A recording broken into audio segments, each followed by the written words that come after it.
Hi guys! This week I'm doing something a little bit different for you.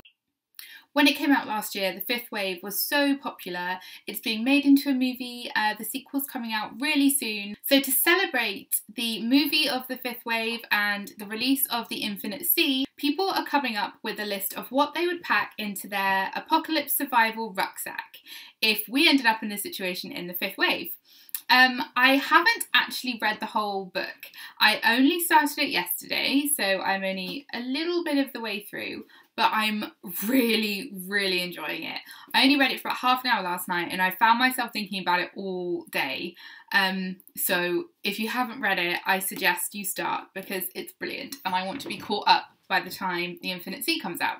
So, even though I haven't read the book, I know the premise, so I am going to join in with this and I'm going to share what I would pack into my survival rucksack. So, here we go. I would like to say that the kind of things I'd pack into my survival rucksack are a 6-month supply of food and guns and area disruptors and bulletproof vests and stuff like that. But if the apocalypse or another such incident was to happen now, I wouldn't be able to get all that stuff. So I have made the contents of my rucksack out of what I actually have around the house right now. I don't have a picture, or I don't have my rucksack to share with you because it's in my attic, but it's a really big one that I take to Glastonbury. I've also got a smaller one I could take, but you know, it depends how much stuff I want to pack. So I've tried to be practical. I've also tried to be realistic. So here we go. First up, I would take a mirror. This is not exactly the mirror I would take because it would get smashed in like a second. I'd probably take like a handbag mirror just so I can see stuff. There we go. One of the first things I'd take is a mirror. I think that'd be really useful. Then I would take loads of socks. Flowery socks. Doesn't matter what pattern they are. I'd take loads of socks because if you've only got one pair and they get damaged or they get wet, then you're screwed. And socks can be rolled up really small as well, so I'd take a few pairs of socks. I would also take 2 pairs of shoes. I would wear a pair of Converse, and then I would say like walking boots, but I don't have any, so I would just put my trainers in because they're pretty solid, and they won't hurt my feet if I'm walking for ages and ages and ages. So I'd probably wear my trainers and pack my Converse because my trainers are bigger, so they would take up more room in my bag. I would take like 5-day supply of underwear, which I'm not going to show you. People might think it's stupid to take clothes, but let's face it, I'm not going to wear one pair of underwear for the rest of my existence in the apocalypse, and I might not be able to wash them too often, so if I take like 5 pairs, I should be able to wash them in between, hopefully. Speaking of clothes, I don't know what I would do because I don't have any like sensible trousers and jackets and tops. My wardrobe's like tights and dresses and leggings. So, gym clothes? Why I don't have to wear sensible clothes for the apocalypse. It's the apocalypse. Might as well go out wearing a fancy dress. So I actually have to take a couple more things than most people probably would, which is a bit annoying, but I would have to take my glasses because I'm kind of screwed without them.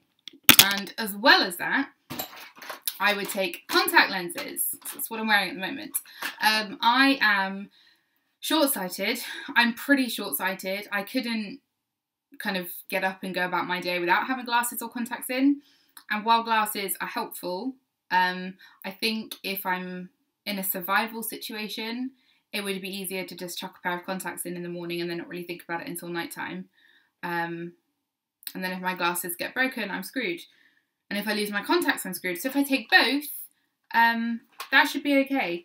This is only a month's supply of contact lenses, and you can see it's not like the smallest box.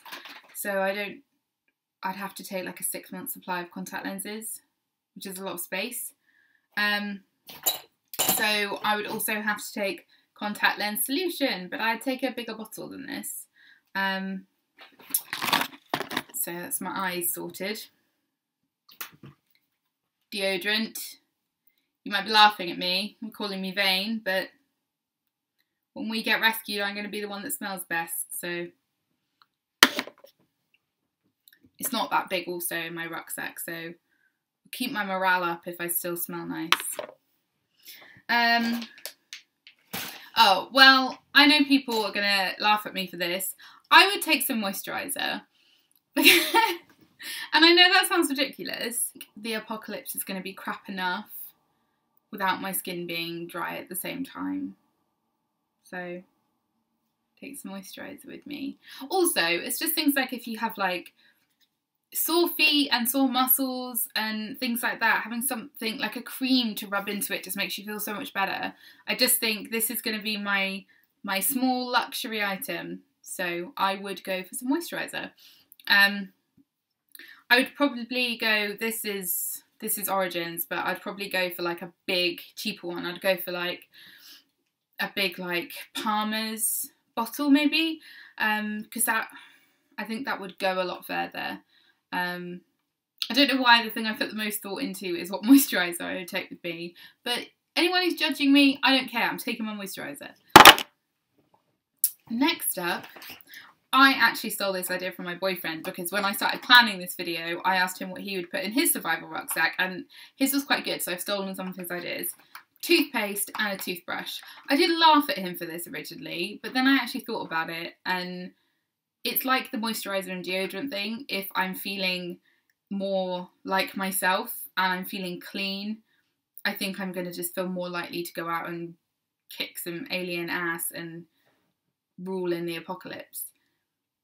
Whereas I think if my teeth start falling out and I stink, it's not going to be good for morale. So also, if your teeth start falling out, like depending on how long this situation actually goes on for, this could be years. So I don't want all my teeth to fall out because then I'm not going to be able to eat very well, so I'm going to die. So, well, not necessarily, but you know, it's going to be easier to have like teeth. And also I don't want to end up getting like cavities and infections and stuff like that. So keep my mouth clean. Toothbrush and toothpaste. Then I would take a big pack of hair bubbles and some Kirby grips, probably in a different pot, because when I watch action movies and there are long-haired characters in there, like running through the forest and having fights and stuff like that with their hair down, I'm sorry, but that's unrealistic. Like, if you try running through a frickin' forest being chased by someone with this hair, no, it's not going to happen. If I'm going to have to be doing like active shit, my hair's going to be up. And unlike, you see people in films and they have like one hair bubble and then they're just like, and their hair's up and it stays up for the whole film. That's not how it works in real life. I need like 20 Kirby grips to keep all of this off of my face while I'm running around and doing stuff. So Kirby grips, hair bubbles. I would take these because these are amazing for cleaning stuff and wiping up messes, and these, honestly, like, these are just as useful as duct tape, which I would also want to take with me. So I would take a pack of like face wipes, baby wipes, whatever. Now we're getting slightly more practical. I would take a first aid kit. This is my first aid kit that I keep in my bathroom. I would definitely raid pharmacies and stuff like that and just hoard as much as I could, because I think that does quite well as sort of, it's good for bartering as well. So I'm thinking ahead. Speaking of bartering, I would take booze with me because it's good for making friends if you want to join a new society, and if you've just given up and you just want to have like one last hurrah before you surrender to the aliens, just have some cachaça 51, make yourself some caipirinhas and you'll be good to go. So yeah, I think this could be good for bartering, making friends, wallowing. So I'd take this. I'd stick this in one of my side pockets. And more sensibly, water. I would just take as many 2 litre, this is 1.5 litre actually, as many 1.5 litre bottles of water as I could carry. And the last thing I actually have is, I wouldn't take this as it is, because as you can see it's quite big. But I would take, and they probably wouldn't have me taken very seriously in my new society, but I would take a sewing kit. Not this sewing kit, as I think rocking up with my Kath Kidson filled sewing box might not have me taken seriously, but as you can see inside, my son, there you go. I've got this little tiny sewing kit inside, which I probably swiped from a hotel at some point, so I'd probably just take this one. Sorry, Kath Kidson, you didn't make the cut. I'd also take a knife. Don't really know too much about knives, so I don't really know, but probably the biggest, scariest looking one that I could find in my kitchen. One last thing, I'd also take lighters or matches, something to start fire with, because that's never going to not be helpful. Just looking around my room to see if there's anything else. Oh! I forgot the most important thing. Bear with me. This is the last thing I'd take with me. Yeah. Are we going to go on an apocalypse adventure? I would take my hound. Some might say I'm not wise to take him because all he would do is attract attention to us.